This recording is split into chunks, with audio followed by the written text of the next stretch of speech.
What is up, and welcome to Dude Awakening episode number 10. I think so. Yeah. Well, that's what I named it in the system, so that's There we what it's going to be. I'm your co-host, Scott Busby, and I've got my other co-host. Nick, how's it going, everyone? Tell me your last name, dude. Galavies. Thank you. And today we have a guest here, a special guest. And I mean special in the short bus kind of way. Fuck you. Greg Rosas, Yeah. welcome to our podcast. Man, hey, how y'all doing? Oh, you're going to start off like that? No, I'm not okay. doing that shit. Okay. I did that one time if it worked, but All right. So, welcome, dude. yeah, welcome to the podcast, man. Like we talked about before, Nick and I just kind of start talking and it kind of goes, so we talked about this a little bit before about kind of the premise of the podcast is, awakening to all sorts of things like to your biggest desire. There you go. So you just out of nowhere decided to quit your shit and said, "Fuck it, I'm gonna be a comedian." Oh, and we can curse, right? Like, Go for it. Yeah, it's fine. okay, all right. We got to set the ground rules and then I'll answer your question. Yeah.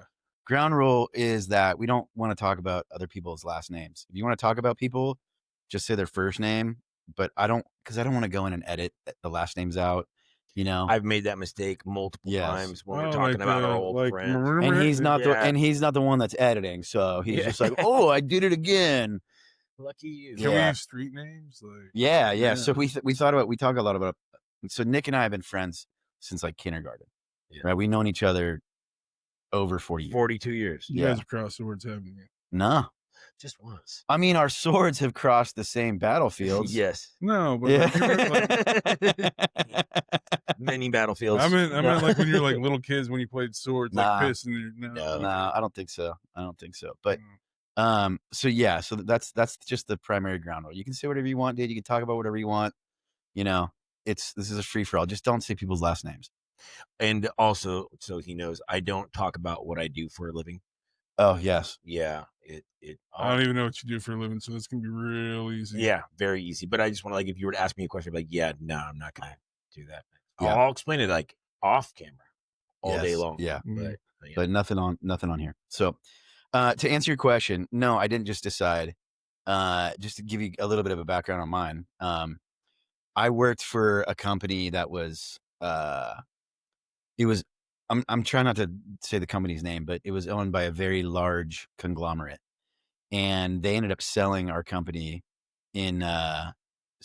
basically the company that was under the umbrella of this big conglomerate, they sold us in 2000. And then the company that bought us sold just our division to somebody else. And the company that bought us, I was brought on and I was there for like 2 years and I just hated it, bro. I hated it. I hated every second of it. And they kept giving me raises. They kept giving me promotions, dude, Poor guy. like 3 times in 2 years. And, which kept me there. And I mean, if I'm being honest, I kind of feel like I quietly quit the last like 4 or 5 months. Nice. And I got laid off with like 40 other people and got a nice little severance, and then decided, what do I want to do? And I've done a bunch of different things. But I decided to write the children's book like a couple years. it was 2 years ago, I think. Yeah. I think I published it. Yeah, I published it in almost 2 years ago, in Yeah. October of 2023. Which is hilarious. So Still to this day, it never gets old that Scott Busby, wrote a fucking children's book. Yeah. Well, it's to attract the audience. He's trying to get in the band. You know what I'm saying? Like, yeah. Get him in. Well, I think it's time that we just let the elephant. We address the elephant in the room. You challenged me to out of nowhere, and I feel kind of insulted. Really, I mean, just if we're gonna be real, like, I mean, I thought we were friends, and then you're like, you know what I want to do? I want to fucking make fun of you in front of as many people as possible. Yeah. Yes. Dude, that's what Nick and I do on this podcast Every every day. single week. Yeah, I get that, but I'm a sensitive individual. Aw. Not All right, really, well, but like, just I'll bring extra tampons for you, bro. Wow. Man, if Yeah. only Kamala would have won, bro. Fucking Tampon Tim would be having those machines Yeah. everywhere. Kamala. Yeah, but no, He even says it like a Republican He totally did. did, yeah. that Scott's goddamn camel. Hey, I'm from and Texas. a That crew of shit come out from sissies. Well, I want to know when you guys do it because I watched the camera footage from last night, right? And even before you got up there, who was it? Was it Eddie? Yeah. Yeah. He even mentions that you guys are going to go at it, Yes. and he's been saying it for some good period of time. And I've heard We booked it like a month ago. Yeah, but I mean, I've heard a couple of his jokes. I think Greg knows most of my jokes. No, like, Guys and towards him? they're all like, and what's messed up is he's going for the low hanging fruit. Like, you know what I'm saying? Like, you're fat, you got a lot of kids. Those of you that on the podcast that don't know, my name's Greg Rosas. I have 8 children. Let me correct that. I have not eaten children. I have fathered 8 children. He used to have 8 children. Now he's got 7. I'm not that fat. Now he's got 7. Soon to be 6. Yeah. No, so I know his creative brain. He has described you as really funny, awesome comedian, cool guy to kick it with. I don't know. So If that's true. It is. Don't backpedal. Here's But the I cannot wait to hear what you have to say, and I want to be there. So that's happening. I need to get a heads up. I want to be there for the show. November 5th, dude. I'll create a little flyer or something, but I don't know how long it's gonna be. It's a Wednesday. It's a Wednesday night at the Comedy Store in La Jolla.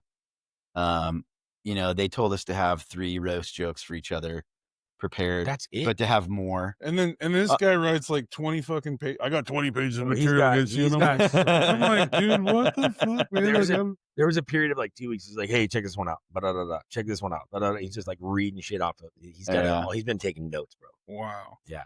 I mean, I get into these phases where I just write and write and write, dude, and then Just what's the most fucked up thing I can think of about Yeah. Greg? and then I think of something. I mean, dude, that's the point of a roast battle, bro. Like, I mean, no, I get it. Like, I'm gonna tell you this though. I'm kind of like that guy from like last night. Like, that was just. We'll get into that. I get just off the dome. Like, if here's the deal, if I'm drinking, I won't be able to do that. Like, but I like to do my set sober. Like, and don't get me wrong, I love to drink beer. I like to smoke. I mean, that's me. But like when I go up there, it's business, And so I like to do business after a few cocktails. Well, and that's different strokes for different folks. Like me, I just I don't know how to say this. If I have one, I'm gonna have 100. You know what I'm saying? Like there's like we're gonna keep on going. Woo, woo, where's the cocaine? Like not quite, but like maybe some crushed up Adderall or something. I don't know. So he would have hung out with me big time back in the day. Yeah. Oh yeah. So what you don't know about Nick is Nick's been sober for over 11 years. Oh, I'm so sorry. Yeah, Nick. No, trust me. Nick The world's better off. Yeah, Nick was a heroin addict. And everything else. Yeah. Yeah, I wouldn't say no. Gay sex. He was addicted to that. Only too. on meth. Okay. Yeah. Only on meth. So like, okay, It got really methy. So meth, and don't get me wrong, I've never tried heroin. I've done a lot of painkillers thanks to the VA. That's like, here you go, you're fucked up. Take all these pills. Yeah. We'll damage your liver. But they, I accidentally smoked some shit one time, and like I really like it was out of accident. And they're like, oh, what's this? And they're like, ice. And I'm like, oh, ice. Okay, is that like marijuana? No. It was like it was like getting hit with lightning while I'm sucking God's dick. It was amazing. And then I was like, I'm never doing this shit again because it felt so good. There you go. Yeah. And that was like 15 years ago. And I'm gonna tell you this: if someone was to put that right in front of me, I'd be like, no, ooh. Yeah. Just kind of like white girl. Like it's like when someone does it, you're just like, nah, man, I don't want to do it. That fantastic powdery substance that just makes everything feel better. Like like for 8 minutes. Yeah. and then you're like, fucking goddamn. Yeah. And then like the 3-day like come down sucks. Yeah. So yeah, Nick has been sober. There was a period of time where Nick and I wouldn't say we weren't friends, just we weren't really. I was in a different world. I was very active in the Mormon church. Yeah, went on my Mormon mission and all that stuff. And yeah, that's the worst religion there. I mean, drug there is, not religion. I'm so sorry. Like, that's the Mormons. That's the worst religion there is, and I disagree with that. Actually, no. I mean, like religion can be a drug sometimes. Absolutely, yes. And I think it is for a lot of people. Well, if you've ever had to go to like any kind of AA meetings or anything like that, like they always talk about that higher power, right? And it's one of those things like you're substituting something for somebody else. Like You ever notice like how many people that you know that you had like addictions, and then all of a sudden they like start working out like nonstop, Yeah. Yes. and so you're just replacing something for something else. It's that guy. 100%. Well, I mean, like, It's this I guy mean, right there, but like dude. at least Coffee, working out. I won't name the third one. making babies or what? No, Well, just practicing. yeah. Yeah, I just make him, bro. I shoot. He shoots. He scores. Yeah. You can put it on the board. You got a lot of layups, Yes. bro. So Scott ran into the corporate wall and decided to do comedy. Why did you jump into the game? So let me just. I'm a broken person. You know, like that's just what it really comes Okay. down to. I'm a combat veteran. You know, I did 11 years in the Navy, and you know, there's a lot of people that are just sad all the time, just want to sit around and just, you know, be depressed. And well, hey, I've done that. That's not not a knock on it, but Mhm. you know, shit, sometimes I just like to laugh. Like, and that's how, like, you know, and that's every bad thing that's gone on in my life. Like, while I'm going through it, I'm always that guy that's cracking jokes. Like, and you know, I bitched and moaned the whole time I was in the military. I was not a good CB. Well, it depends who you ask, but What's a CB? CBs, we're the construction Okay. battalion of the Navy. So our job is to go out and fortify different places that the Marines, after they go kick indoors, we make bases. Okay. And you know, I serve with some of the greatest men and women in this country, and I really mean that. It's real heroes, not just a fat fuck like me, but like people that really have done shit. Mm-hmm. And it's, you know, to them, like I feel like they're the reasons why I made it through. And whenever I see other people that are either my shipmates or other veterans that are going through problems, like I like to fucking laugh. You know what I'm saying? And I think laughter is the best medicine. But if I sat around and just looked at it, I mean, like I lost my wife, my first wife. You know, I was homeless for a little while, living out of a fucking Camry, just carrying a hoe bag, just trying to sleep with whatever I can sleep with, just to get a place to. I mean, I was more attractive man back then, but like just to have a bed. And you know, it just after a while, you just find yourself in these vicious cycles, and it's one of those things. Like, you know what? Something that makes me laugh is just fucking comedy. And Nice. ever since I was a kid, I always liked comics. Like, you know, and just being able to captivate and take a room, just be the center of attention. I mean, I think that's what I think a lot of I don't know. We strive for that, like that center of attention. When you're Yeah. on, it's the best feeling. It's better than any drug. Really. It is pretty fantastic when Addicted. you're killing it. Yeah, I think One day you'll find out. I was waiting for it. No, my first dude, His first show. my first dude. show was like 75, 80 people there that were friends and family that were there to see me, and just standing ovation, and it was awesome, dude. And I mean, I've had other experiences where I've done well, but not like that. You even commented on it. You're like, you guys have just created a monster. Yeah. Like you said something to the effect of that. Yeah. Yeah. It was great. But yeah, no, I get that feeling of wanting to be the center of attention. I mean, I mean, you get 3 to 5 to 15 minutes to just say whatever the hell you want to say, and if you can connect with people, that's awesome. Now there's times like I've done sets and like I've just completely bombed. Like, and what's the worst part about when you're kind of, I don't think I'm that great of a comic, but when people know that you do stand up, everybody's like, "Hey, tell me a joke." Once you go tell me a joke, I'm like, motherfucker, if I was how it works. if I was a proctologist, would you want me to show you an asshole right now? Like, what the fuck? I told the chick at the bar last night, I was like, that's like sitting next to a dentist and be like, "Hey, will you look at my teeth? You know, will you check out my mouth?" Like, hey, you're like, dude, come on, for free? For free. He gets paid. So anyways, I checked out her mouth. Yeah. Go on, I'll be your dentist. So like, okay, so you needed some comedy, and I could see how that was missing in your life. But what made you think that like you could do this and get up on stage? Because that takes an amount of courage that we've talked about time and time again. Is I don't have that in me. I don't have. You do. You just don't want to. True. Yeah. So you could do it. So the biggest thing is the Navy, and this is one thing I actually learned in the Navy. They make you speak publicly. Like that's one of the things. Like they make you, you know, speak, and then they're like, use your Navy voice. Like you gotta be loud and you gotta be say it with your chest. Yeah, and then I wasn't, you know, I was a speech and theater nerd too. Like, you know what I'm saying. So that wasn't that hard. and this I don't want to sound full of myself when I say this, but like when you just see people that just fucking suck, I'm like, dude, I know I can do better. Yeah. And for the most part, everybody kind of feels that at one point, and then you get up and do it. And the first time I did it, I'm like, this is amazing. And I did like 2 or 3 jokes, and it's like, you sit around in bars and you just bullshit and I mean, like I did construction in the Navy. You know what I'm saying? Like all we did was Yeah, banter and talk shit. yeah, and so you just find ways to just okay, so you find things that are funny and you try it out, and then you go up on stage and it works. And then when it doesn't work, then you're like, huh. Rather than quitting, you're like, well, how the fuck do I make this work? And so it's kind of one of those things that kind of has been like a challenge, and I really enjoyed it for several years. And then when COVID happened, I got remarried, and my wife was not a fan of me going out and just drinking. Now she's no longer my wife. So comedy marriage. Yeah. Well, what well, I'm gonna do. I'm very fortunate.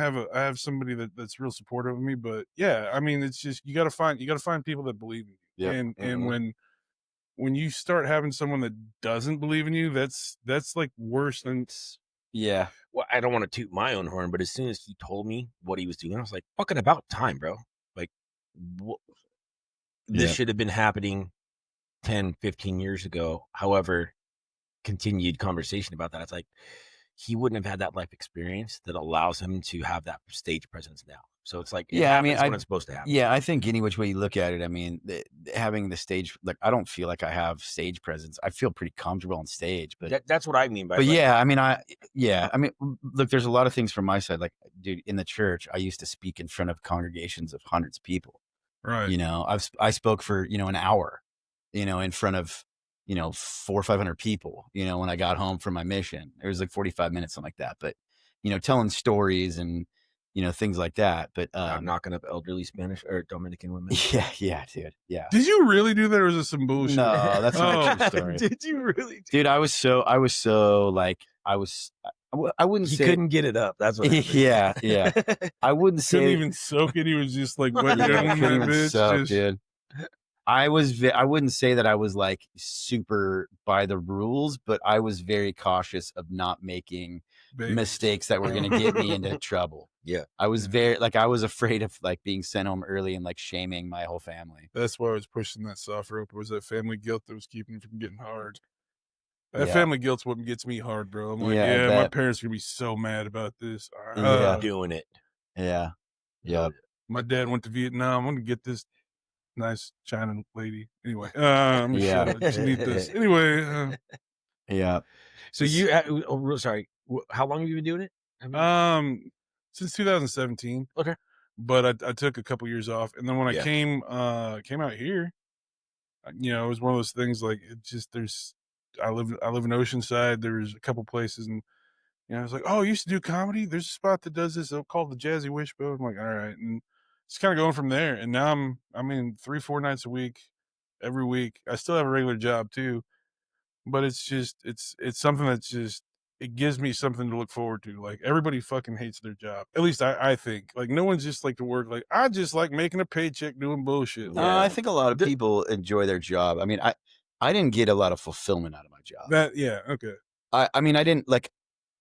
There was a lot of people that I liked working with. Some of the things I like. I mean, I was in sales, right? And so as a salesperson, one, I was regularly learning things, and I was pretty technical, right? So I was good at explaining to customers what we could do and how we could solve their problems.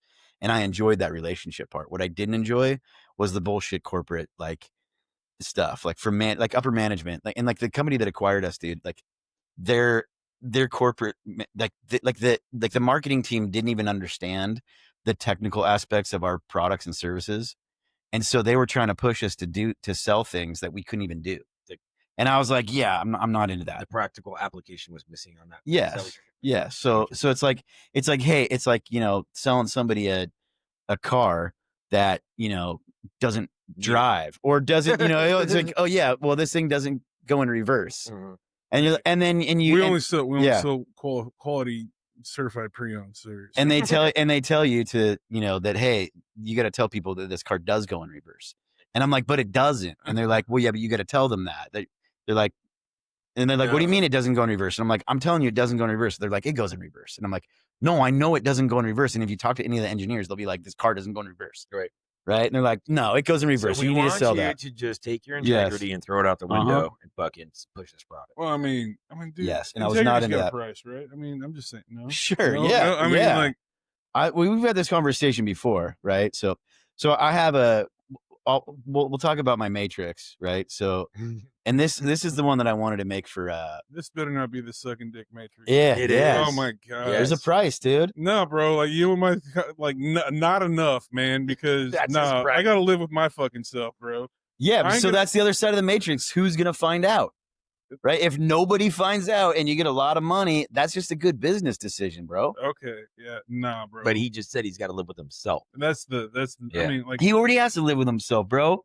One more dick, that's not gonna make it any worse, bro. That might make it a little bit better. Explain the matrix so in a sum it up, like a quick little. Yeah. So it's like, how much is it gonna cost for me to suck a dick? Is what that is. It's I mean, like that's the gist of it, right? No, it's like, look, dude.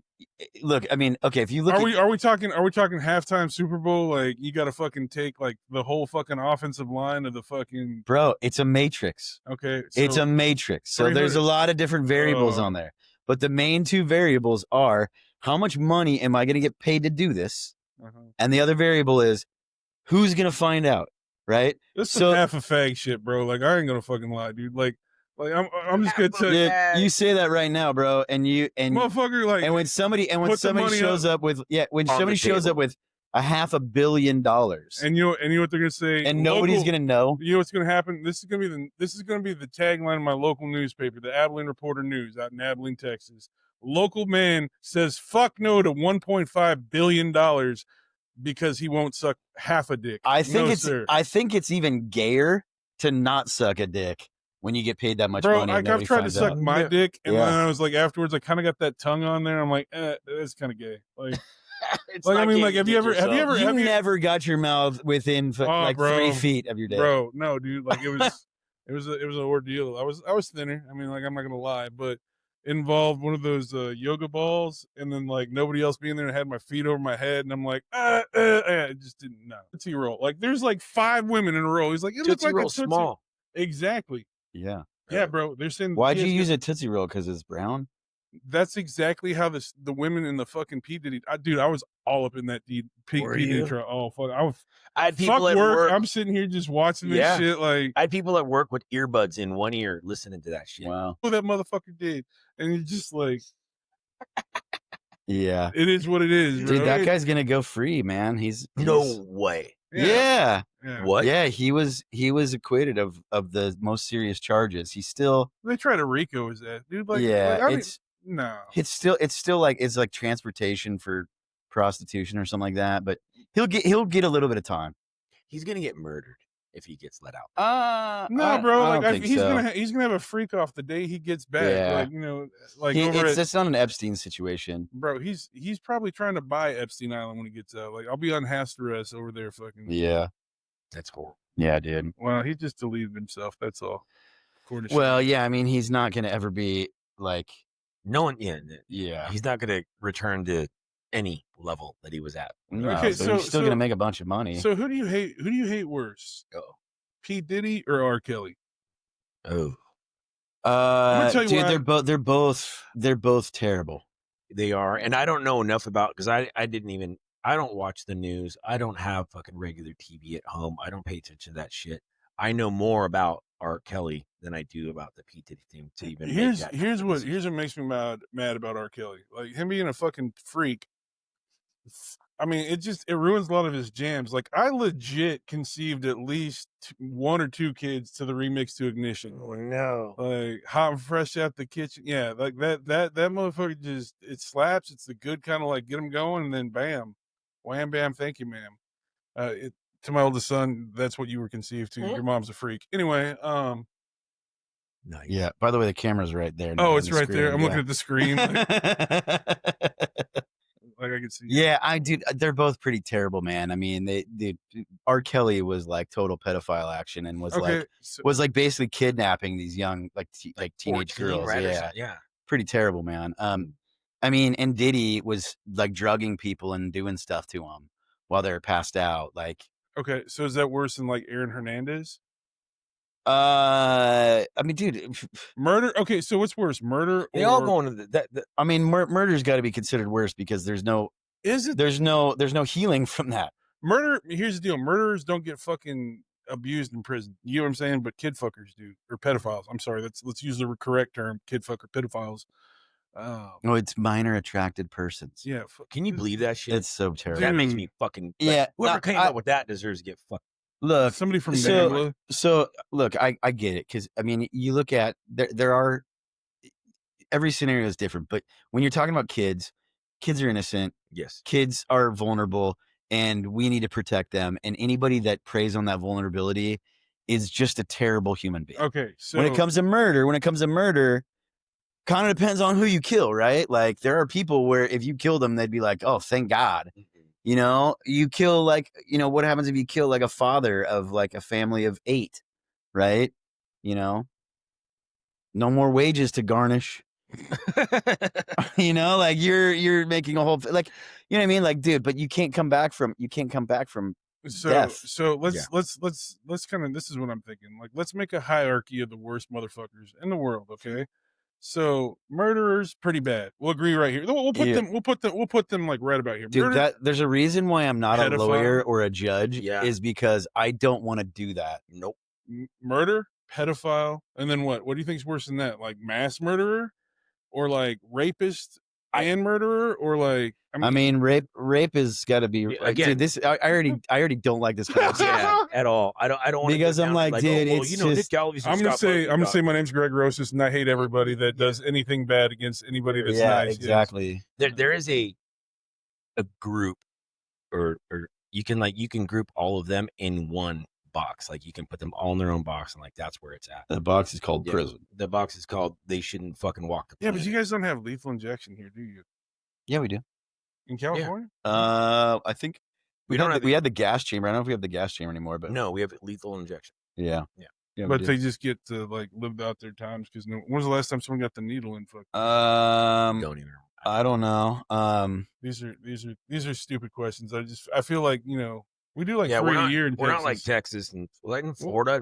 Florida light people up. And Utah had the shooting. That's awesome. That up until like pretty recent.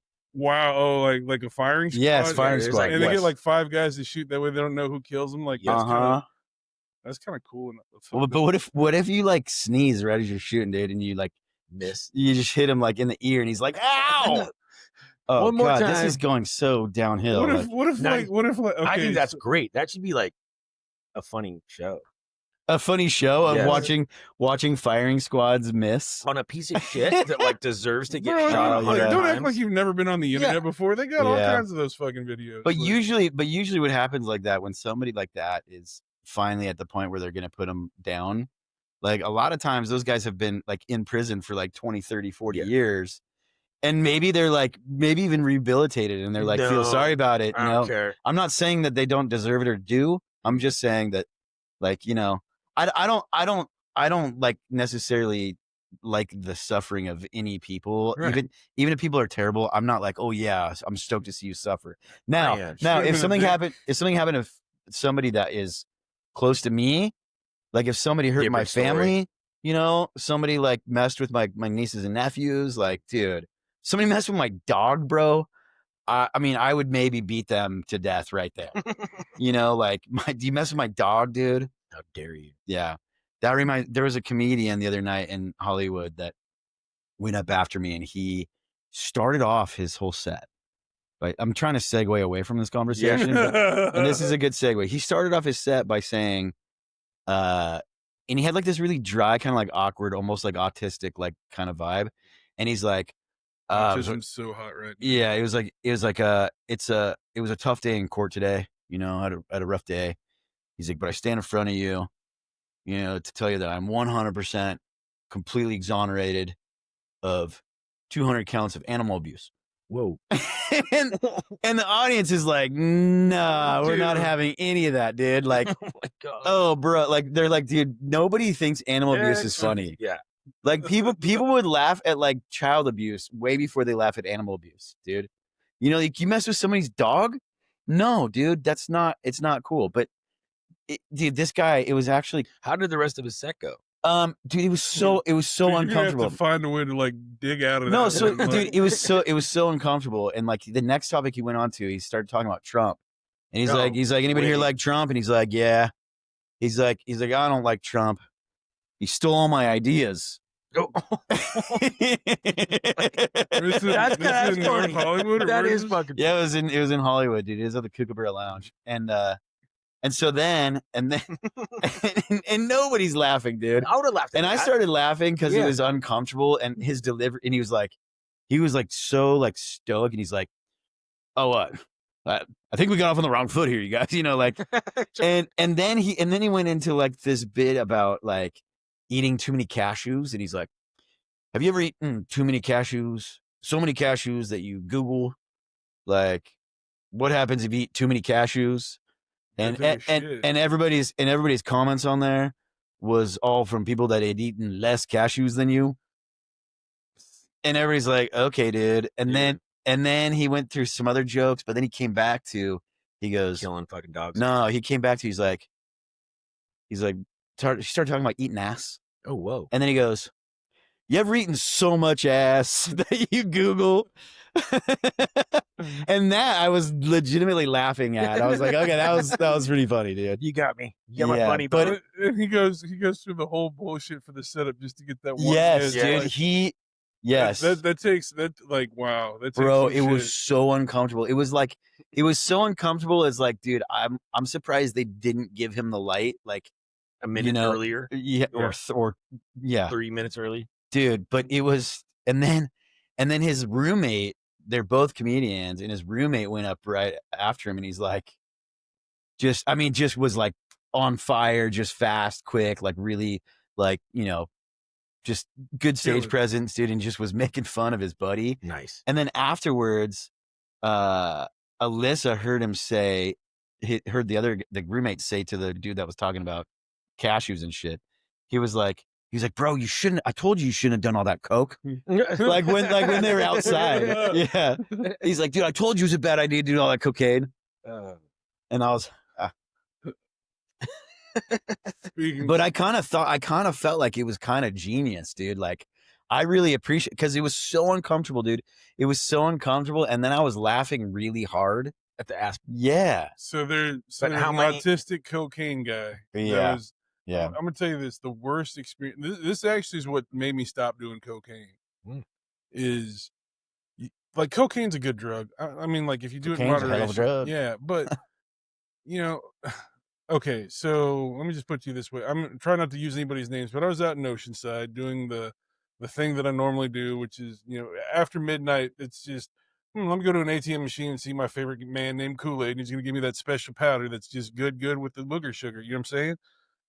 And so, we already knew what we were talking about. Okay, well, I just all right. This is the topic. Already. Yeah. Okay. So we go into it, and one of my buddies was there, and like I knew he was like a fighter. Like I never really had a whole lot of conversations with him.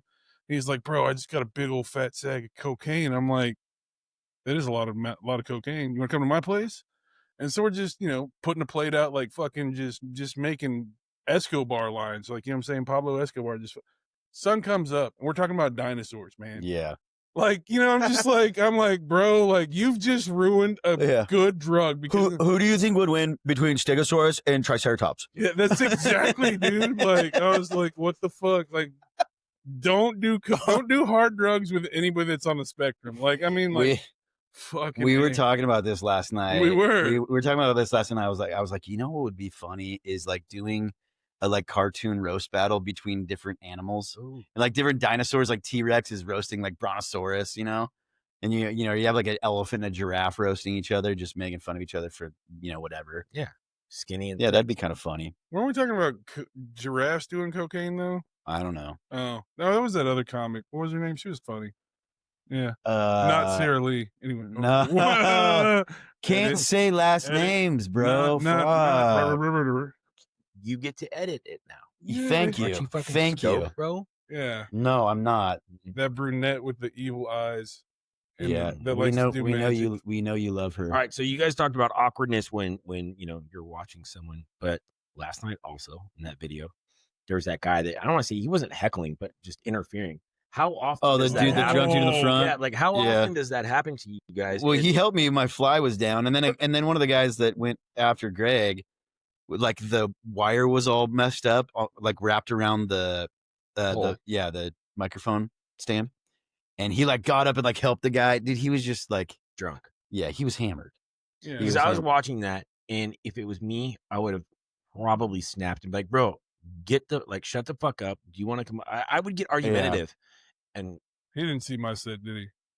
No, he's selfish. No, no, I didn't. I don't have his set because he goes and he's doing his shit for Scott, and then I'm next, right? Yeah. And like mostly, and you can tell I'm not like a very aggressive person. Like when I do my comedy, like I try to be like, ha ha ha. Except when you're eating.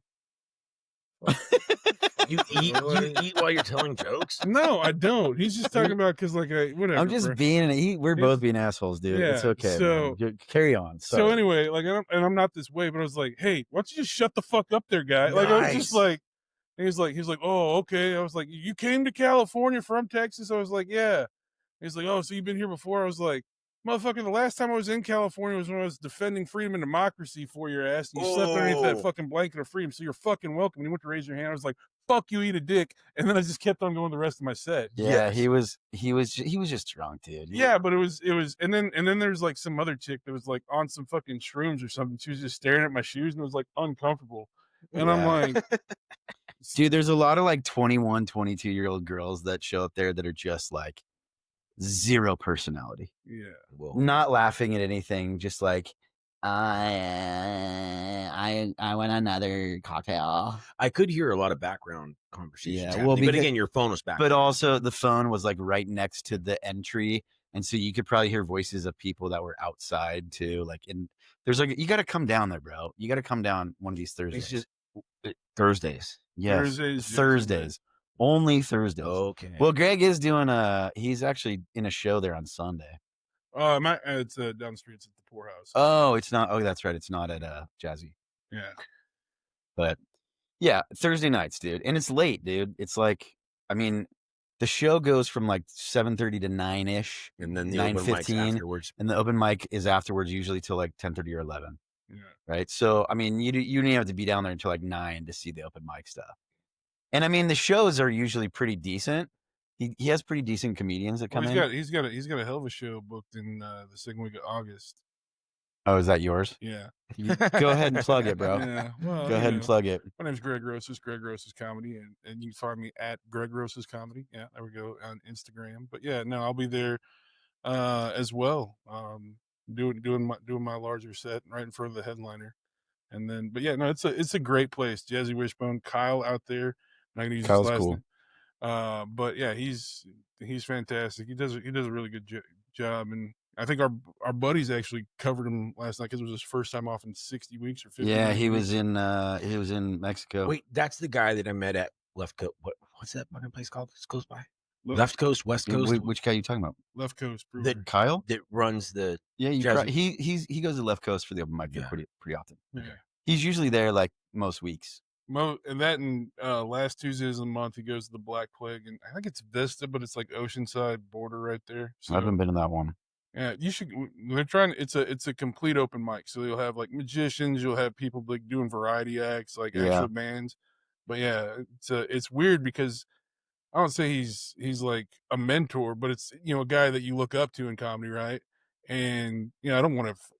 He's up on stage and I go sign. He's like, okay, cool. And then like he's getting out. I was like, good set, man. He's like, next on stage, Greg Rosas. I'm like, dude, I haven't even had a beer yet. Like I'm just like, okay, But yeah, well, I went right before you.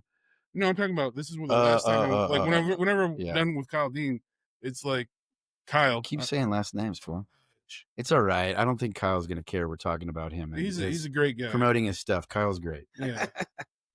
No bad things about him. I really have zero bad things to say about him, actually. The only bad except for one time I was doing an open mic, dude, and he yelled out my punchline before I had a chance to yell. And he's like, oh, I didn't know that was your punchline. I'm so sorry. And I was like, no, it's cool. But it's not cool. No, it was an open mic. The only thing I don't like about him is the fact that he's a Buffalo Bills fan. No, That's because I'm a Cowboys fan. Yeah, Ew, Cowboys fan? Yeah, if you don't like America, you can go fuck yourself. That's America's team. Yeah, it says who? Texans? the gays. America? America. If anyone, okay, for the sake of the argument, if any team, and I'm not this team's fan, I'm not a fan of this team, should be America's team, should be Philadelphia Eagles. So here's the way I look at it. Liberty Bell. You can't be America's team if you constantly lose. America doesn't lose, bro. We don't lose. We win all of our wars, or we just get tired of fighting them and just leave. We lost the 2020 election. Yeah, that's not a war. It's not a war. I know, but that was stolen, right? It was stolen. That was stolen. That's right? what just like the Cowboys Super Bowls were stolen. I mean, you can say famous people's last name by the way. Okay. You can say Dak Prescott. Yes, we know he's the quarterback of yes. We're just talking about other people that are innocent. Rain Dakota Breast. If you're a celebrity, you can say last names. Yeah. Maybe your microphone keeps like your microphone getting away is further away. Yeah, it's like I don't know well enough to like. Definitely. I don't either.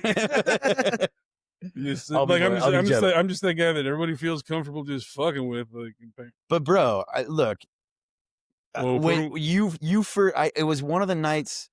It was like the second or third time that I hung around you, and you were just like throwing out shade, dude. Like razzing whatever. Like is this before I went shit. on? Like, I don't remember when it was. It was one night, and I was like, okay, that's how this guy wants to roll. I can play that game. Yes, he can. Well, it's like, and then the other night we went to a show in Temecula, and we're driving out there. He's like, dude, like I'm a really nice guy, and I'm sensitive. Says who? Yeah, exactly. Bro, we're gonna put that shit out there, like, bro, like, nah, man, I got no fear. Yeah. Hey, bro, most comedians are like gentle, sensitive people. Oh, dude, we're all fucked up in the head too. Like, we're like, oh, we didn't get enough attention, so look at me, say my haha jokes. Well, I think a commonality between comedians is that you've got like, you had to grow thick skin through your life. Like, here's what's funny, dude, is I'm not gonna say his last name, but Tanner posted this thing of me last night, and like my head, dude, my hair's been growing out, dude, and my hair was like perfectly parted down the middle, and Tanner like posted this thing of me, and he was like making fun of me, and I was like, cool, like you made fun of me, and he's like kind of like apologizing a little bit, and I go, dude, and I told him and Eddie, I was like, you guys, I dream of the day that you guys roast me so hard that it almost hurts my feelings, because that will only motivate me to just work that much harder in roasting you guys. Destroy you. Like that's what I want. Like you're not going to say anything, I mean, look, dude, if you said something to somebody else about me, not around me. That's where it's kind of bullshit. Like I will talk shit to your face. Yeah. But I think that's man code, dude. I think that's a difference between generations. Like a lot of the guys that are younger, maybe they were raised more by their moms. I don't know, but it's like, dude, they act like bitches, dude. Like, what the fuck? You got a problem with me? Fucking tell me. Yeah. Like, and I said to a young comic, and because he said something kind of fucking stupid, and I was like, hey, bro, I heard you fucking said this. And he's like, oh. I'm like, oh, you got no problem saying that shit when you don't think I'm around. But when I'm like looking at you, be a man. Yeah. Go back to your fucking In-N-Out job. I don't give a fuck. Like, eat a dick. Yeah, I know what you're talking about now. That's awesome. He's throwing a little. I was like, oh yeah, I know that is. No. But that is the biggest part. Like, if I'm gonna say something that would come off insulting, if someone didn't know the context, didn't know the relationship of someone, you say to their face, it's not an insult. It's like in your guys' world, it's like, a little homage to that person. Yes, like I think that's I mean, whatever. I'm not like trying to tout Gen X as being the most awesome generation. And he said, there's cool people that are, across. You're like, yeah, awesome. Actually, yeah, but I'm an elder millennial. Like, I'm an 84 baby, but my brothers were born in the 70s. My half brothers, they beat the shit out of me.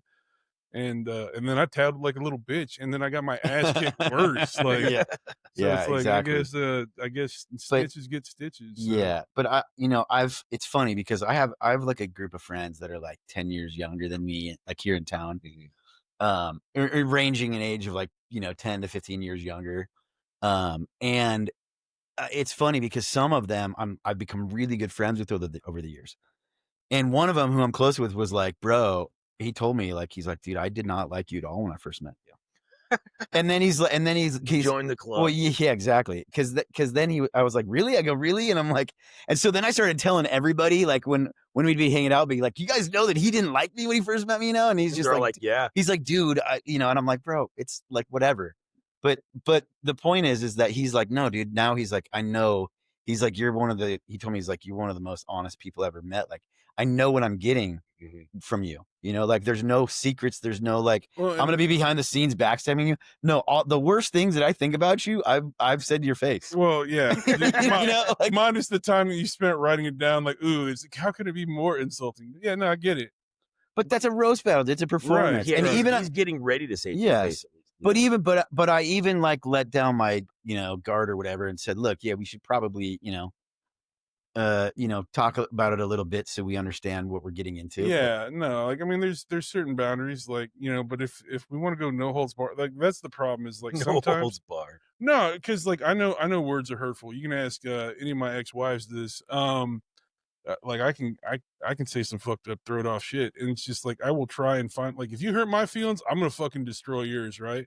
And that's not a fair way to fight, but we're friends, so it's like, okay, this is like kind of, it's different. Like, it's like there's a difference in fighting versus roasting, joking, and busting balls. Yeah, for me, it's like, look, dude.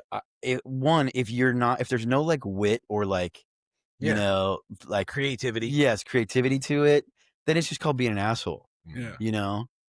Like, what was it the other night at Left Coast? The dude dropped the pizza in front of you, and you're like, "Do I really look this fat?" And I'm like, "Yeah, you do." But it's like, should have taken that pizza and fucking smeared it all over his face. Now we both look fat. Yeah. No, I took a slice and I said, "Fuck you." Yeah, he's like, I had already eaten like 3 of those slices, bro. Nice. Like, yeah, but I mean, it's funny, dude. I don't want to go into like family things, but it's like, I have a family member. I have a family member that, like, they're married, and the one is like, teases her about like stuff that really annoys him, and like teases, I'm just teasing, and she's like, no, dude, you're not just teasing because I know it really bothers you. So like the stuff I would tease, somebody I'm dating or whatever for, or a friend, is not stuff that I'm like, oh, I hate that about them. You know what I mean? Like that. It's not like you're just like your dad. Just like yeah. Yes. You're just like your mother. What? Like, yeah, dude. Like, it's, I mean, and if there's no wit behind sarcasm, it's called just being an asshole. Like, it's like, hey, you have a stupid face. Like, that's, oh, I'm just being sarcastic. You're like, I don't think you understand sarcasm. You're like, you're just being mean.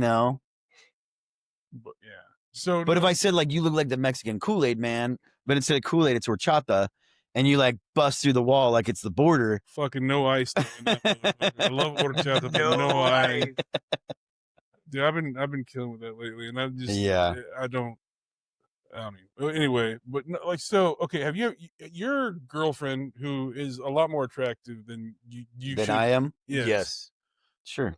We both just collectively yes. So okay, I'm assuming she's younger than you. Like, yeah. Okay. How much younger, if you don't mind me asking? Like 13 years. Okay. So are there any like see, for me, I'm 41. My last ex-wife was several years younger than me. And like, there's like, we couldn't communicate. She'd text me, like, and just have these like great in-depth text messages, like, bitch, why can't you just say it? I'm right here. Because I have to have my thoughts collected. I'm like, thoughts collected?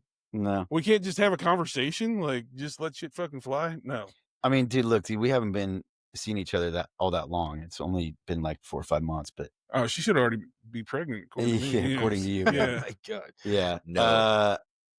No, I mean, I don't know, dude. Like, I don't. Do you have good swimmers, man? I mean, you're kind of old, man. You ain't got no fucking. Shit. Do you want me to answer the question or no? No, I don't really. I don't know. Maybe. I don't know. I don't think we communicate pretty well, I think. she's different. You know, she's a Midwest girl. She's very, very cool, understanding, like one of the coolest people I've ever met. Chill. And Non-materialistic. there's definitely a lot of like movie quotes and things like that. Or, you know, I'd comment on Seinfeld and she's like, I've never seen that. And I'm like, what? You know what I mean? I'm like, what? Like, that's like, you know, but, you know, also, I mean, dude, if you look at a generation before me and it's like, you know, you ever watch like Adam, you know, what was that? Like Adam, what was that police movie from like the late 70s? It was Police Academy? No, it was Adam something. It was a TV show. Or like Hawaii Five-0, you know, or like, you know, like, oh, you know, if I asked like, you know, somebody that's like in their 20s right now, I'd be like, I can't believe you never saw the A-Team. You know what I mean? Like, but or Saved by the Bell. You know, there's a lot of things like that, you know, she doesn't get the references on because she does that really fucking matter? No, it doesn't. Right, it doesn't at all. Right. Yeah, it doesn't. I think what he's talking about is like basic communication, though. Yeah. No, yeah. Okay, I'll give you an example. This is actually a funny one. Okay. So when we were driving home from Hollywood on Tuesday, we were coming back from me doing that mic in at the Kookaburra Lounge. And anyways, I had bought a bag of dried mangoes, right? And so we're driving back. I'm driving, and she had never had dried mangoes. I don't even know if she ever had a mango before. But she's like, oh, I'm going to try this. And she's like, oh my God, these are so good, right? She ate the whole bag. No. Oh. So we're driving, dude, and she like takes a bite out of one, and then she's handing them to me, right? And she hands me a half bit one, you know, so there's a big bite out of it. So it's like you can see her like whole bite mark. And I'm like, okay, whatever, I eat it, you know? But then I noticed like the third, fourth one in a row, like she took a bite out of all of them. I'm like, what do you like? Are you testing them to be if there's poison? Like, I'm like, how about you just give me one that is not, you know, bitten? Like you have one. And she goes, no, like I took a bite out of them for me, and that piece was so good that I wanted to share it with you. And I was like, oh my God. Oh, I'm a dick.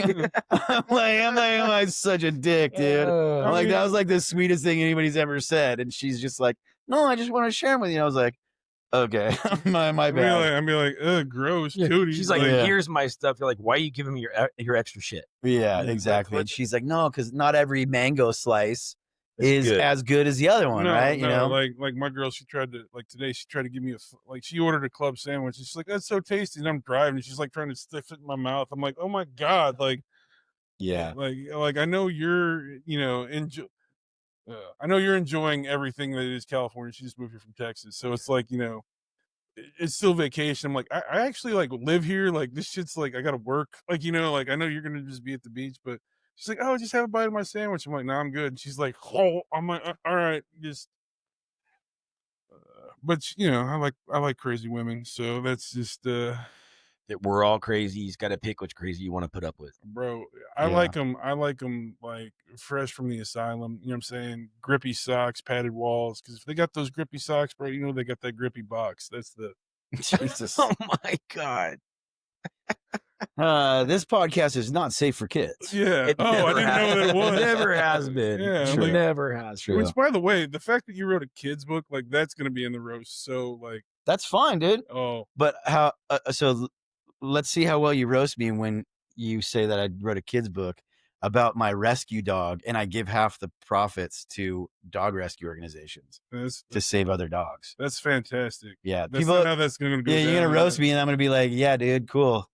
And I guess somebody doesn't like to save dogs. No. You know, I got enough bitches I'd be taking care of my whole life. Yeah. Oh, get that. Because you know, dog. Yes, I got that. Yeah. Sure. Also, Greg was like one of the only people that got one of my tags on my joke last night. Yeah. Which one? So I did one about how, like, you know, I like dating in the Mormon church was like the In-N-Out menu. Soaking you know, part? No. Dating in the Mormon church was like, you know, In-N-Out menu. You know, just like not a lot of variety, and you kind of know what you're gonna get. You know, and then you know after leaving the church, like dating was like, you know, the Cheesecake Factory menu. I'm like, dude, I was like, you guys have seen it's overwhelming, and I haven't even made it to the Asian fusion section yet. Right? And then I'm like, is there anything more enticing than like a fresh, tightly wrapped, clean, you know, tight, just delicate little sushi roll, you know? That's and not then, what you said. And then I did say that, and then I said, Man, anybody else here love Yellowtail? That's what that Yeah. got me. Yes. And didn't And Greg was like, "Ha!" And Greg was like the only one that laughed. He's like, "I got that." Yeah. Well, I had a hernia surgery. What? 17 years ago? 6 years ago. Oh, Really? Yeah, it was, yeah, like maybe 2018, 20, yeah, no, like Right before 2018. COVID? Yeah. And anyways, both my nurses, they had to like shave my belly and my pubes and stuff, Your and belly? yeah, they shaved my belly. So they went in like with a robot, like they did 3 incisions on my, like above my belly button, and went in through and underneath my abdominal wall down, and then did like all through robot arms. I mean, I wasn't, I was there for it, but so both of my nurses were Asian. One was Korean and one was a Filipino. I say Filipina. I don't think they do that because I want to say like the right, like, masculine, feminine, but she's Filipino, whatever. And I guess afterwards, when I was coming out of surgery, coming out of the anesthesia, Oh no! I told one of them that she was my first Asian, and she was. on that one, Scott, dude. Yeah, dude. I don't remember saying that. I mean, dude, that's awesome. Dude, you can't be held accountable for what you say under anesthesia. No. Sure. Yeah. Okay. Yeah. I've been under anesthesia twice, Bro. Yeah. It's like truth serum, dude. Oh, I'm very much well aware of this. Like, yeah, like I've had my girlfriend pick me up like after I went under for like endoscopy, and she was like, afterwards she started asking me questions like, whoa, no, like my brain's like, don't answer this, answer this, and that totally did, and I was like, oh, she's like, oh, okay, so who's so and so? Just somebody I met that one time when you didn't want to call me. I just no. Oh man. So I'll probably have if I ever have to do that again, my son or my dad pick me up. Those are the two same. Man, I'd pick you up. Yeah. I'd have. Yeah, I'd pick you up, have dude. I would record it. Yeah. And I would hold it over your head forever. Have you seen those? Have you seen those ones about like people getting their wisdom teeth pulled, and it's like, dude, hilarious. Young girls, and they're like, I just like big black cock, and she's like, shut up, we don't even know any black people. Shut up, like just like. That's funny. Awesome. Fuck yeah, dude. Dude, so I want to talk to you a little bit about the all black comedy tour, dude, because he went on a little comedy tour with like all black comedians. And what did you say that they were looking for? For non-black NBC talent. or NBT, non-black talent.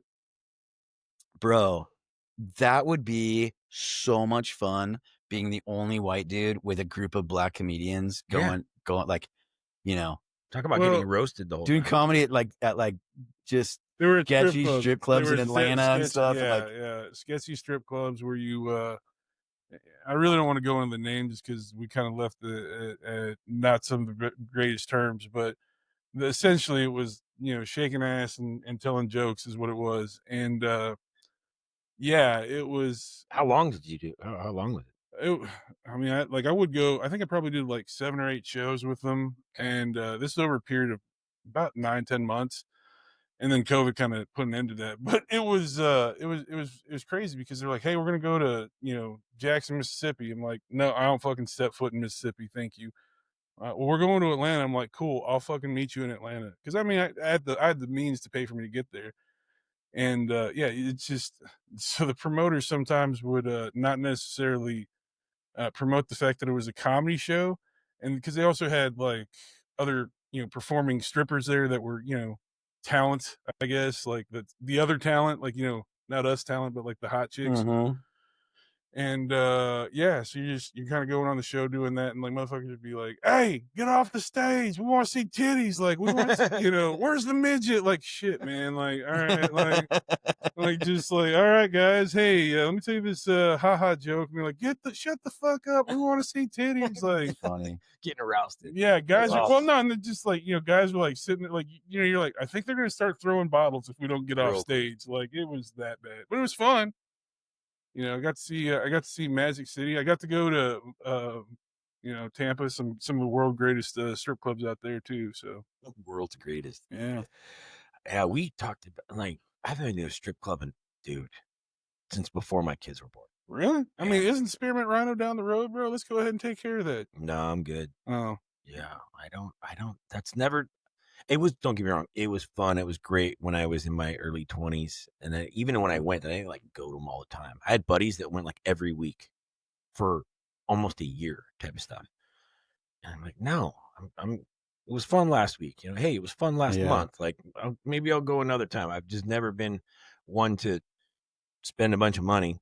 Man, they got places in Texas that are BYOB, so it's $20 cover, and if you're military, half price. Like you just get it. Yeah. It's just like lap dances. You want Military Tuesdays? No. God, we had Jackie on, who's a stripper, and she was talking about Military Tuesdays, and I told her joke that she did not get at all. I was like, well, you do have tacos there. And she's like, no, we don't. No, she goes, do we? She asked. She's like, do we? And I go, no, she goes, no, we don't. And I go, yeah, you do. And she's like, huh? And Nick's like, he's not talking about actual tacos. She's like, oh, I didn't get that at all. It's like, right over your head. They're so dumb and pretty, aren't they? Like, just. Ouch. No, but does she work at a full nude establishment, or is it like? I don't know. I've never been there. Oh, I almost we should put together a crew and show up, dude, and just start. Yeah, you just Eddie. Throwing quarters at her. Dude. Oh my god!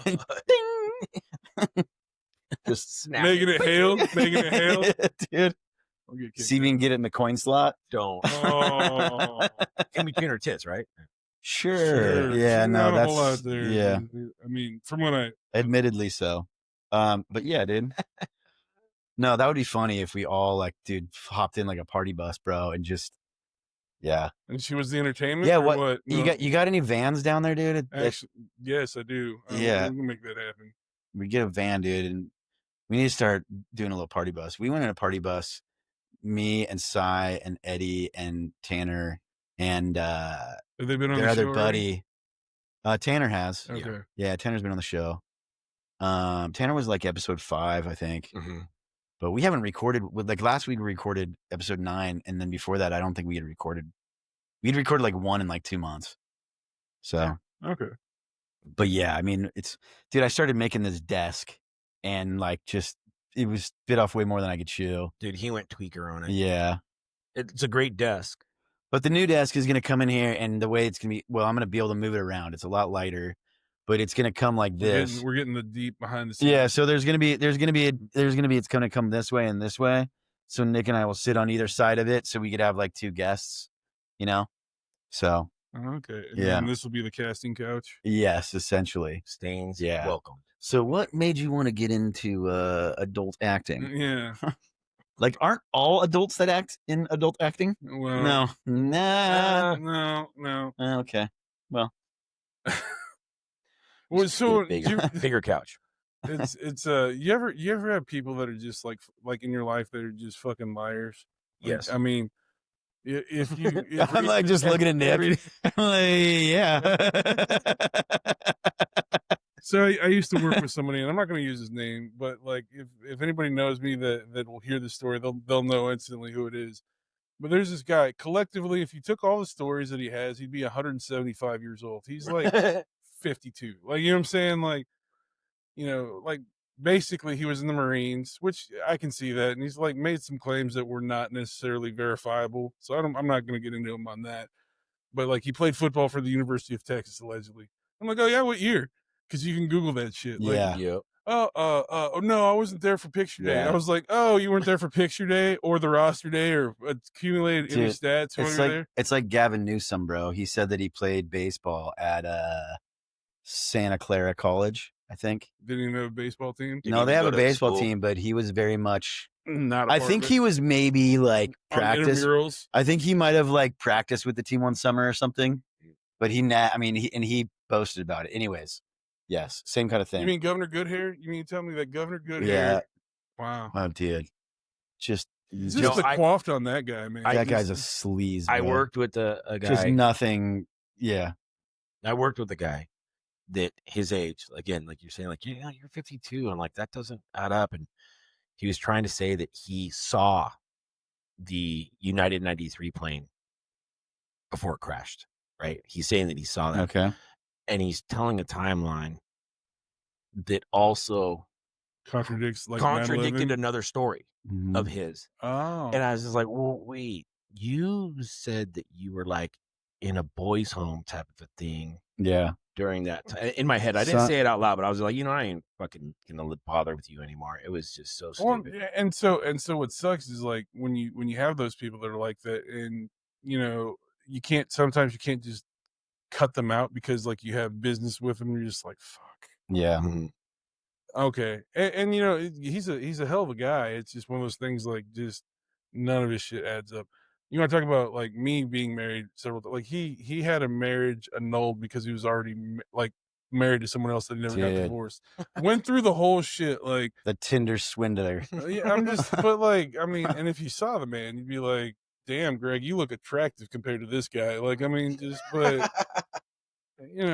Again, I don't like to talk shit about people. He's not here to defend himself, but he can go fuck himself straight off. Tell me how you really feel about Yeah. it. Seriously. Well, I mean, like, dude, like, okay, like, so tell me how you really feel. I hate, when people say that, like, why wouldn't you?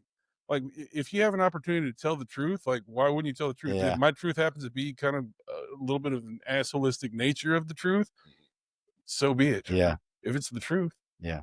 Well, what I can't stand is when I don't know where I stand with somebody.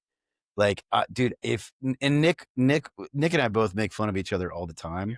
And it's like, we know that we both, how we feel about each other. I hate him.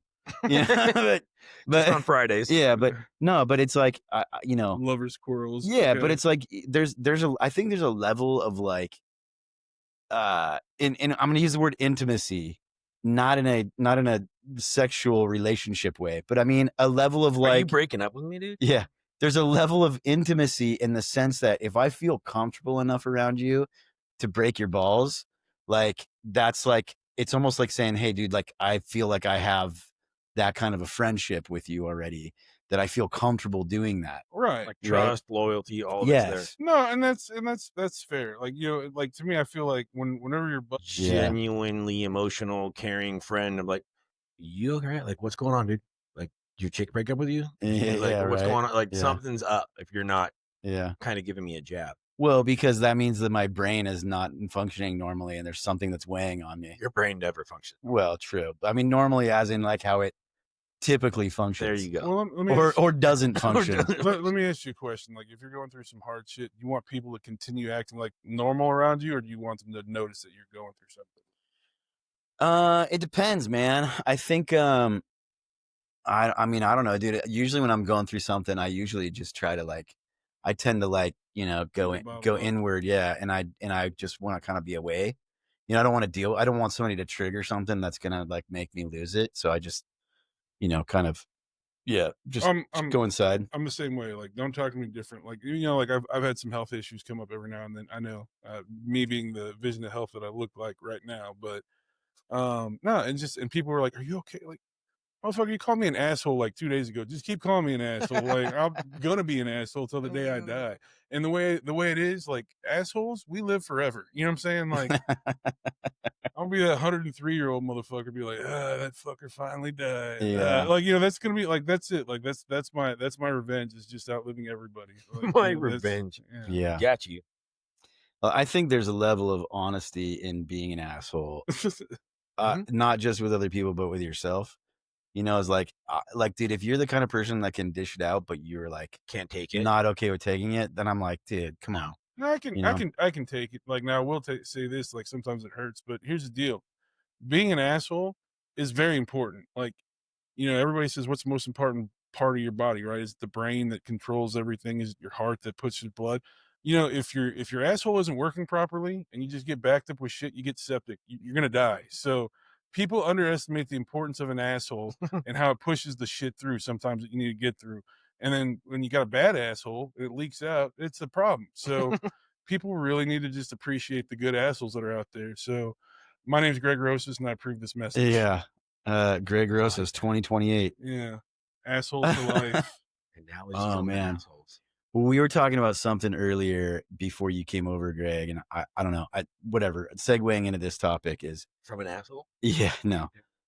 Is like just when when you look at like, political reporting and all of these other things of, like it's not news. It's all opinion pieces, right?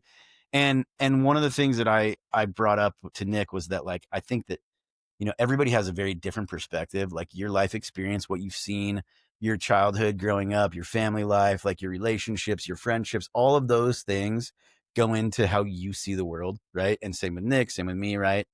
And I think that I think like like there's so much unhealthy mentality out there of people that they don't take that into consideration, right? And they have these really strong opinions.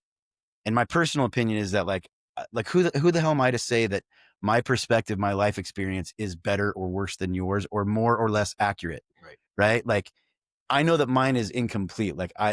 You can't experience every possible thing in your life No. to have a complete full perspective, right? Like an omniscient kind of like God perspective, right? It's impossible. No, but that's because you're taking about something that's like the whole world approach, right? And I think that what you've experienced is your reality, right? Yes. Now, so when you look at people's realities, like you have to acknowledge that what you've gone through versus what I've gone through may be different, but in general, we're all in the same country. We've all experienced the same kind of timeline chronologically and seen events that have shaped the way we've made, changes in life. Like 9/11, big happened my senior year of high school. Mm-hmm. And I just remember I was just gonna join the military, and so I've had the benefit of traveling the world before I was a teenager. My dad was in the Air Force. I moved around a lot. I mean, I lived in Germany. My parents still married to this day. They showed me what it's like to love people, but they did their best. But my dad's kind of an older generation, right? He was born 1950, like so. Yeah, What I'm my dad saying? was born in 39. Oh wow. Yeah. Yeah. So when you have older parents like that, their realm of like reality is completely different than what we went through. Yeah. Like my dad can tell me stories that I just can't understand. Like about how his being Mexican in Texas, right? Like I mean, more Mexican than me, obviously, Obvio. but it's that he had to assimilate, right? And that was the thing is like and people that come to this country now, like that just pisses my dad off. He's like, No, the fact that they don't assimilate, yeah, that they're like, yeah, we want to be Mexican or El Salvadorian or whatever here right. and not like, Adapt. learn English and adapt and like, act the way Americans act or But whatever or whatever. if you look at any class of immigrants that have come to the United States since we've been founded, those that have picked up our culture and then have moved the needle forward are the ones that are the most how do I say this, most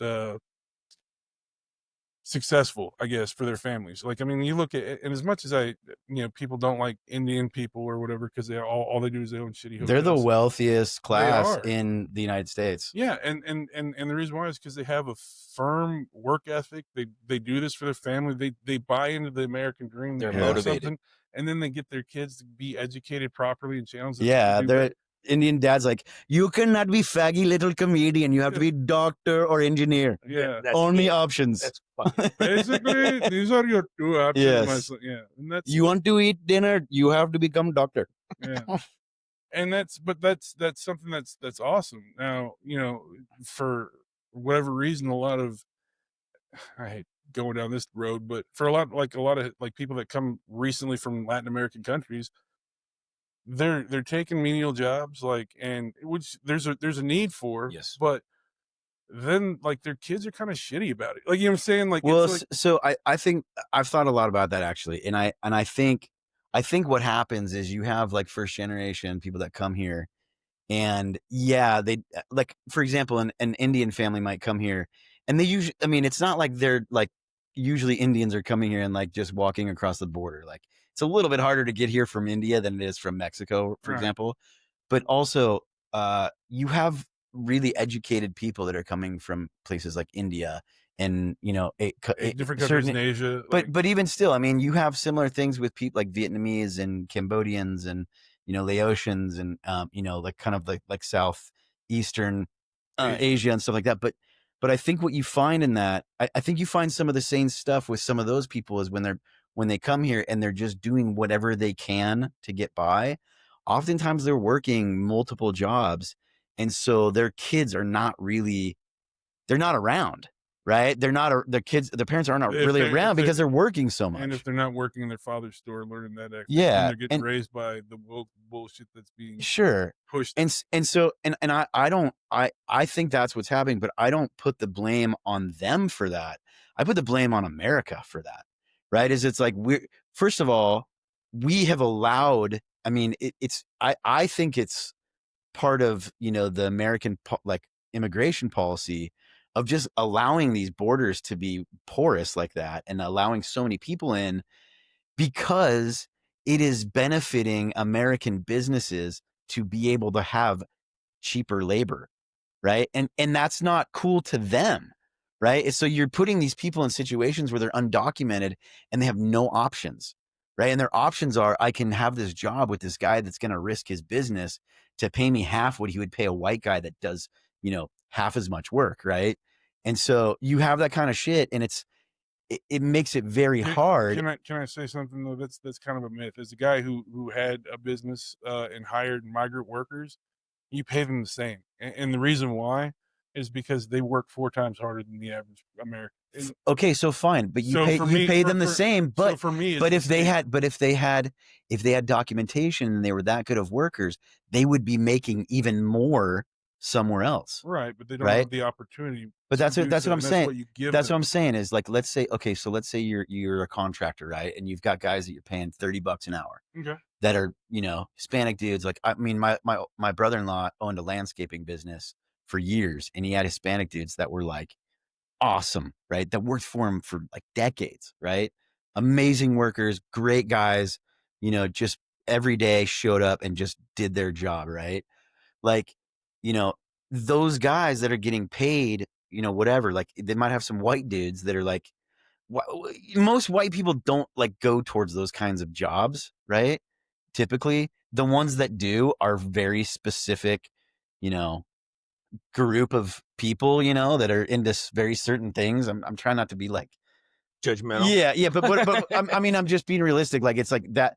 What happens is, if you had a Hispanic dude that does work that hard and is that good, if he had documentation, he would make even more because he's that much more valuable. But You know what I mean? here's the deal. Like the great thing is, if you come in this country legally, you get that documentation. Like in this, Yes, but that's and then when the work experience that you had, because dude, everything's about paying your dues. but that's what I'm Whether- saying, Greg, is that the fact that we're allowing so many people to come in here illegally, it would be easy for the US to fix that. If you don't have documentation, they could make laws that are so hardcore on businesses that if they did get caught, not, I mean, like they could make it easy to like verify someone's work status. They could make it easier to do all those things. And then they could have severe penalties on businesses that, you know, Break the rule. yeah, that break the rule, right? And it would stop, right? But they haven't done that historically at all, right?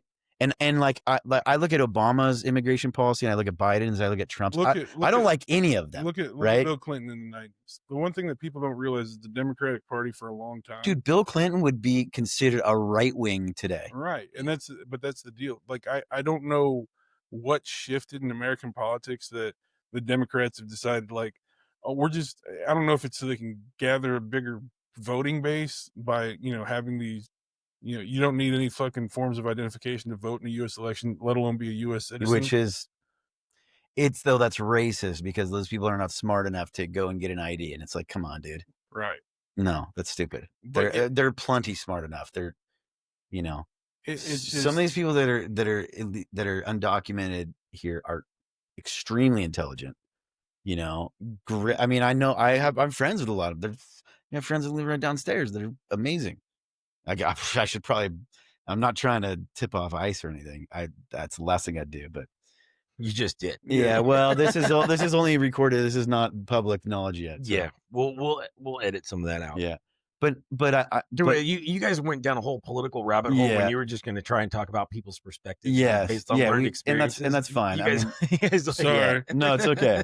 It's okay. But I mean, going back to my point was, I think that the reason that I'm bringing this up is I'm in my head when I'm doing comedy, and there's so many people that go to these comedy shows that just are butthurt about some of the jokes you tell, right? And Jeff Dye does a bit about it, and he's like, you know how many guys complain to me about my jokes and say, "Oh, that was horrible." He's like, "0." He's like, "There's probably a lot of men that are in the audience that didn't think some of my jokes were funny." Right. And they don't say anything about it. They just go, "Oh, that wasn't funny," and they don't laugh, and then they go home and they forget about it. It's not a big deal. They're haha But then jokes. you got these women that are like, "Oh my god," that are watching The View or whatever, and they're all butthurt about it. The View. What I'm getting at is I love women. I love women too. I love women too. Not as much And as me. I'm using because there are men that are that 8 way. kids. There are men that are that way too. I'm just using Jeff Dye's example, and I'm not Jeff Dye. And if I were as popular as Jeff Dye, I could get away with saying some of that stuff. Yeah, But I'm maybe not. we wouldn't have like had to like, dude, the guy with the MAGA hat that just took your shit the wrong way when we were out the other night. Like, Oh yeah, I don't want to get into that one. yeah, Yeah, you know. that guy. Yeah, that was pretty But like, but ridiculous. that just gives you a point. Like what I'm saying is like men and women both get like Yes, butthurt yes, over yes. craziness. So my thought on that is that, like, I don't take myself super seriously, right? And I think people take themselves way too seriously. And I think when you have when you don't understand that your perspective is like very limited, and it's like, oh, I the way I think about things is right, and it's the only way to see things, and anybody else that doesn't see it that way is wrong, stupid, or Yeah. evil, right?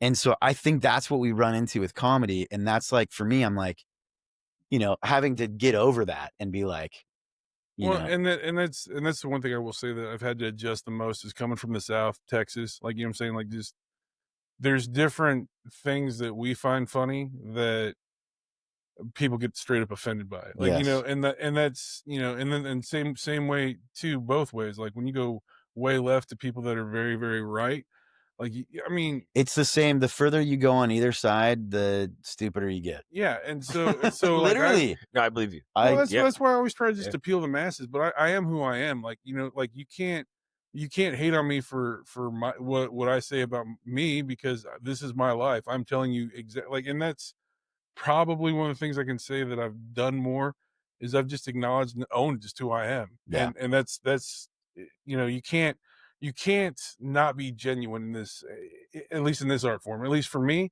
this is where I can actually be my true self and let things happen and then kind of experiment with the way I say things and how's that work and how's it reach other people.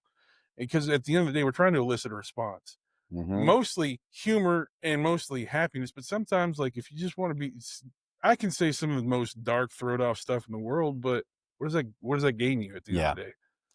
Well, you want to make people laugh, or you want to make them think about something, right? Yeah, I don't really care about thinking. I'm more of a laugh. I like to make people think a little bit, but I haven't got too much into that in my comedy. But the reason I'm bringing it back to this, I mean, we probably got to wrap up here pretty soon, but the reason that I'm bringing it back to this is because that's really the topic of the podcast is dude awakening, right? And so you made a comment about you're just being you, right? Right. And I think that especially from our generation is that, like, knowing who the hell you are in the first place and like trying to figure that out. Most men don't do that. Nope. It took me till I turned 40 to be Yeah. honest with you, and that was Mhm. here. Like, I was just like, you know what? I'm sitting by the beach, like trying to figure out like my life because everything was kind of in shambles, and so I was like, okay, I'm just gonna be me. Like unapologetically me, because at the end of the day, if I go out being me and they don't like me for being me, well, then I Fuck know, 'em. yeah, Yeah. pretty Yeah. much. No, that's the thing that we were talking about. That is the essence of dude awakening is just like being comfortable with yourself. I And think being that able to live with yourself is yeah, what's and key. the more people are secure, not much is gonna phase you. Like if I'm secure about me, I can handle any type of topic, any type of conversation. I might get a little bit uncomfortable, but I'm not gonna take offense to it. Right. And I think that that is the magic number of people our age, because that was me too. At 40 years old is when I started to feel comfortable with like, all right, I know how I conduct myself on a daily basis. I know I interact with strangers, my friends, my family, all my loved ones. And if you don't get me and you don't understand that, here it is. I'm not going to be some guy that's talking shit behind your back. I'm going to say some shit to your face, even if it's an uncomfortable truth or making you laugh, whatever. It's like, I can be okay now. Yeah. And that is a freeing feeling. It is. Well, the It truth will is. set you free, right? Mhm. Like Yeah. that's, yeah. And the kind of the purpose of this podcast too is like we wanted it to be like, dude, we should be able to talk about it, but not have it be like this super like pansy safe space. Like, oh, are your feelings okay, Greg? Are you gonna be okay? Like, if you ever ask me those fucking questions, I'll be mad, dude. Yeah, like, exactly. Like, just so that's the point. Is like, I feel more comfortable with like if I'm being vulnerable, like somebody make fun of me while I'm doing it. You know what I mean? Like, yeah. But also be like, yeah, dude, I feel you. You know, like, but I'm gonna make fun of you too because I don't know. I don't want to be. Yeah, I don't want to be like, dude. Those like that. Did you guys see the post that I did today of the pummeling? No. Did you see this? No, I was at work. Bro, when I go in and edit this, I'll show it, but I'll just show. I'm gonna show you the whole video because I don't want to mess with it on the screen. No, that's because never worked out well. because I always mess it up.